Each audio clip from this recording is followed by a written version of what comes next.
يسول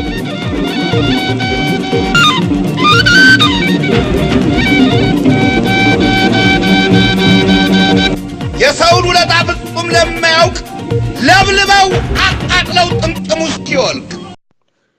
بسم الله الرحمن الرحيم. إنا لله وإنا إليه راجعون. warhad naga soo gaaray gobolka Daawa ismaamulka Ethiopia wuxuu sheegaya in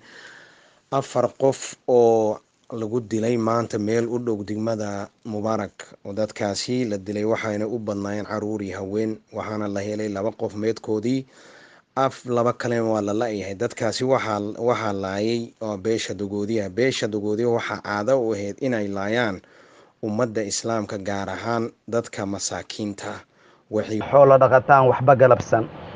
qoran oboleentiya 114 salaame Ethiopia garwayam galgalusoni laf maqaanisi gubabola dhanini togooditi tigariyade olla sunami konfama kam keessa geeriyood kameedki dhufanini meedki amma waalu jiran nami lamaan sunini toknamiini waliin dhalate Mahmad Hussein Ilowin waliin dhalate tokkolleeni Sheekh Qaasimi gurbaysaa dhale marko buleeyantiya nami lamaan sun konfama geeridiin isaa waaluu jiranii nam lam dhibiillee isii jira dabarteeniif isii duuba dhibdhibi raasaatti itti geeffattiin beekani nam lam dhibiillee harkaan qabanii yoollee lamta dhaliiridii taqeeroollee harkaan qabanii marko wanni ammejja suni rabbiin guddaan waan khayrkii nu dhageessisinaa xaaladdiin ammoo martejjitii insha allahu ta'ala akkasa ku qabaatanii. assalaamu calaykum waraxmatullahi wabarakaatu. wixii war ah oo intaa ka badan oo soo korra dib baan idinla socodsiin doonaa. assalaamu calaykum waraxmatullahi wabarakaatu. su'aal ta'weyne dalka yaa iskale وسؤال داويني دلك يا إسكالي كداع دوامالي ودني قاد دلالي كدافع عيالي ديككي ودات شالي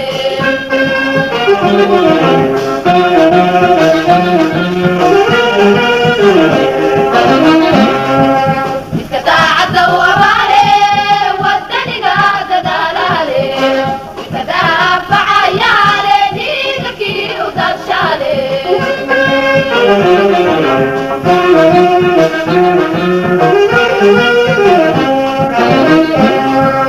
كان قبيل كديدالي بالمدى دونالي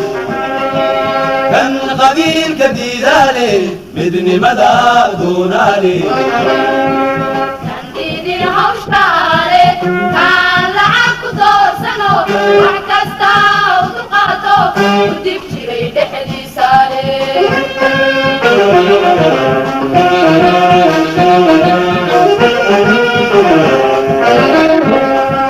كان ديدي هوشالي كان لعبكو توسنو وحكستا ودقاتو وديب جري دحدي سالي